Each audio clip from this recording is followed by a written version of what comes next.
Baik, di sini saya akan menjelaskan bagaimana merangkai rangkaian file detection alarm berbasis IoT.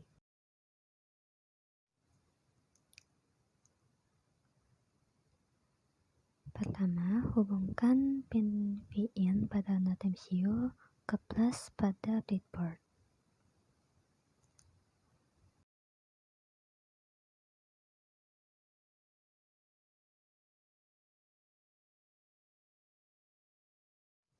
Kemudian, hubungkan pin ground pada node MCU ke min pada breadboard.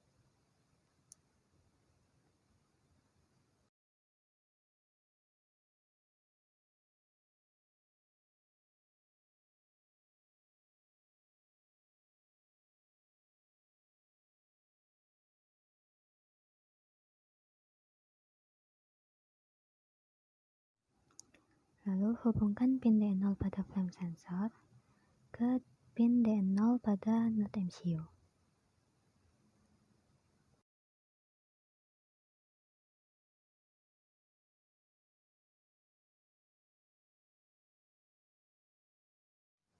Kemudian, hubungkan pin ground flame sensor ke negatif pada breadboard untuk menjadi ground.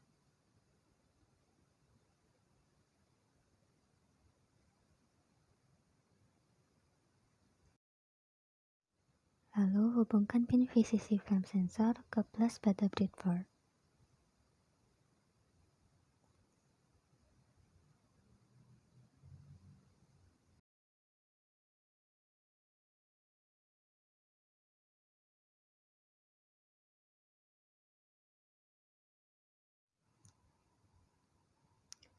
Kemudian pasang LED, di mana kaki yang lebih panjang adalah plus dan yang lebih pendek adalah minus.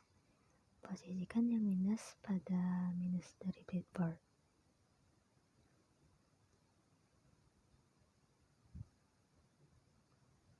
Begitupun dengan LED yang satunya.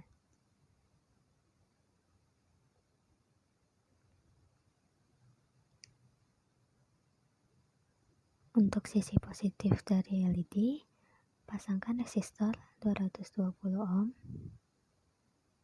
di keduanya.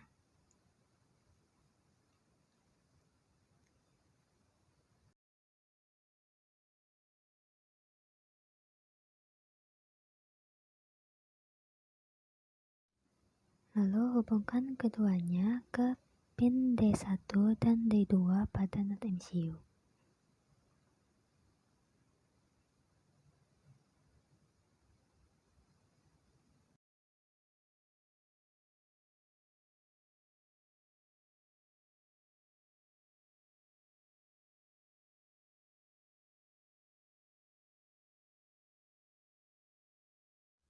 Kemudian hubungkan kaki positif buzzer, yaitu sisi yang lebih panjang, ke pin D5 pada node MCU.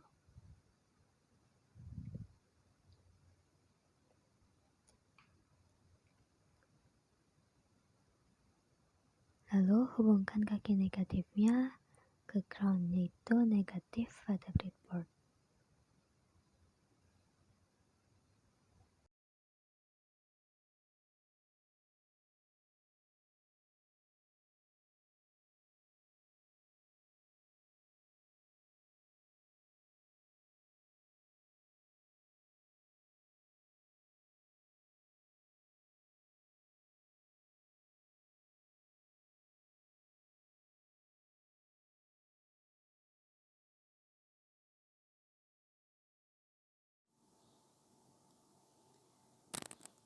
Baik, selanjutnya adalah melakukan pengaturan pada aplikasi Blink di Android.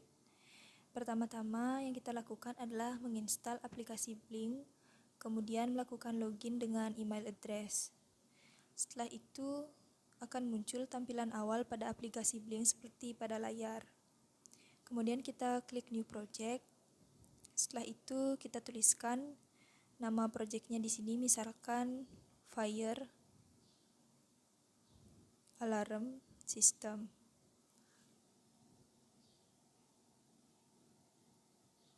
Setelah itu kita pilih device-nya menjadi node MCU.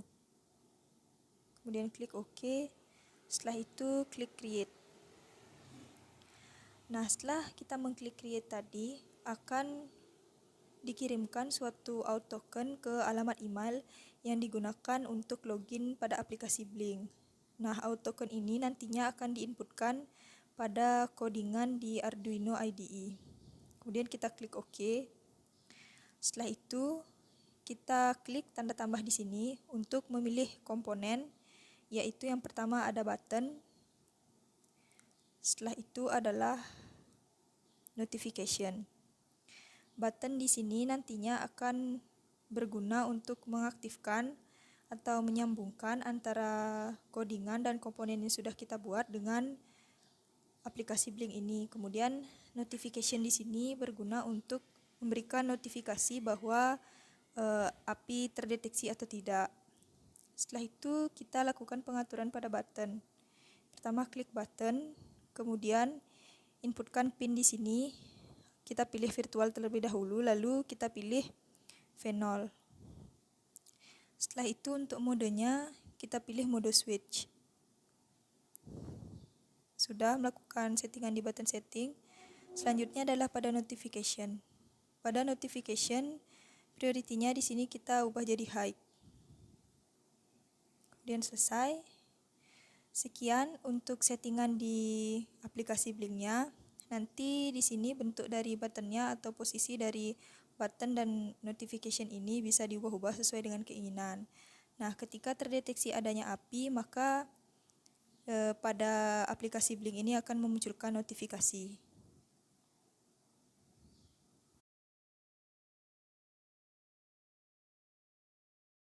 Baik, di sini saya akan menjelaskan bagaimana program dari aplikasi Fire Alarm menggunakan Fire Sensor. Nah, di sini kita menggunakan library berupa Blink Print Serial, ada library ESP8266 5v.h dan Blink Simple ESP8266.h. Di sini kita menyimpan tipe data char atau karakter. Yang pertama ada AUTH yang merupakan kode autentifikasi dari aplikasi Blink. Terus ada SSID, yaitu nama jaringan atau internet yang akan dikoneksikan oleh node MCU. Terus pass itu adalah passwordnya. Ini juga ada mendefinisikan Blink timer dan pin value sama dengan 0 yang berupa tipe data integer.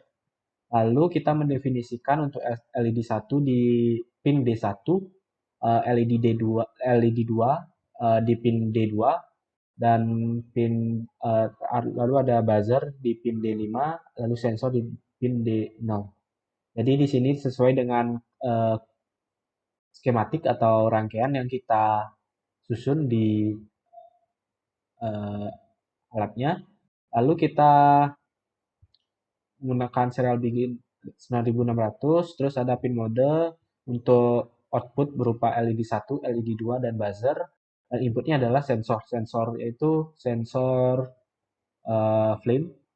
Terus ada blink.begin, itu kita mencoba untuk terkoneksi dengan aplikasi Blink-nya. Terus di sini ada delay-nya untuk notifikasi. Di sini kita juga mendefinisikan kalau pin value yang tadi di sini itu adalah param .int atau s integer. Ini fungsinya untuk menandakan apakah Blink kita sudah terkoneksi ataupun belum.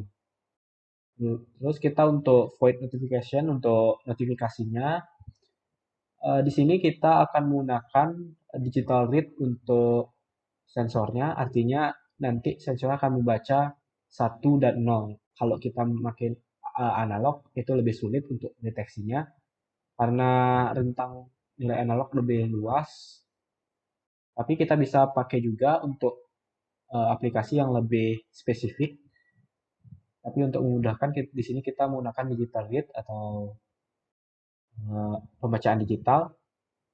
Nah, di sini kita menggunakan fungsi pengandaian jika pin value sama dengan 1, artinya Blink-nya terkoneksi 1, maka akan muncul notifikasi di aplikasi Blink, yaitu system is on.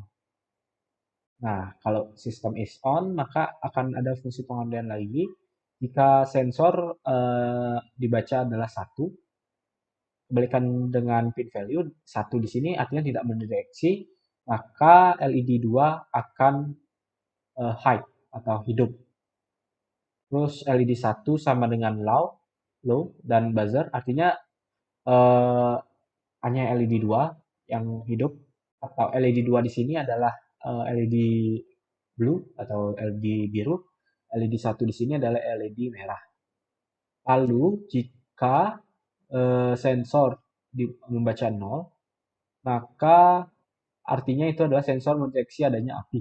Maka akan diberikan notifikasi warning a fire was detected. Terus LED 2 akan mati, lalu LED 1 hidup, dan buzzer juga hidup. Nah, itu untuk ketika aplikasi Blinknya terkoneksi.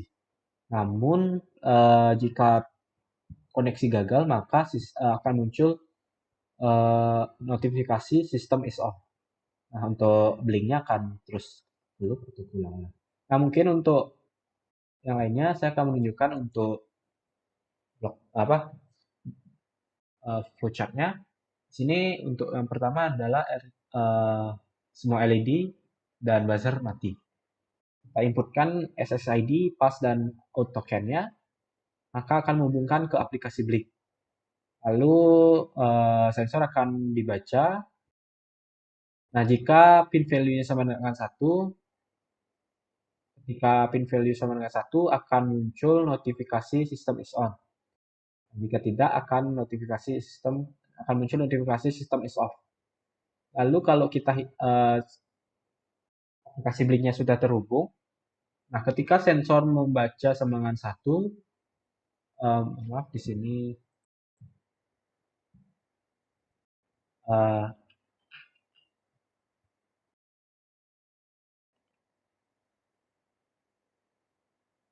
ketika sensor sama dengan 1 atau dibaca 1, atau sensor tidak mendeteksi, maka blue LED akan on. Nah, jika tidak, atau sensor sama dengan 0, atau sensor mendeteksi adanya api, LED merah akan on, terus ada buzzer on juga, akan juga dikirimkan notifikasi, yaitu warning a fire was detected. Nah, lalu di sini untuk loopnya apakah masih terkoneksi dengan aplikasi Blink? Kalau iya,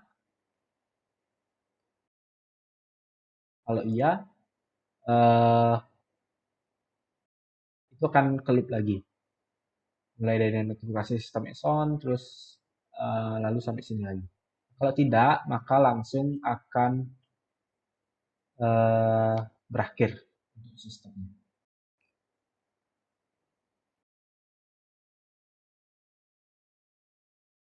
Nah, mungkin itu untuk programnya. Terima kasih. Selanjutnya adalah melakukan pengujian alat apabila terdeteksi adanya api di sekitar sensor. Ada 2 indikator yang kami gunakan, yaitu korek api dan kertas yang dibakar. Bisa dilihat apabila kita menggunakan korek api, maka sensor akan merespon ketika jarak api itu sekitar 60 cm. Lebih dari itu sensor tidak akan merespon.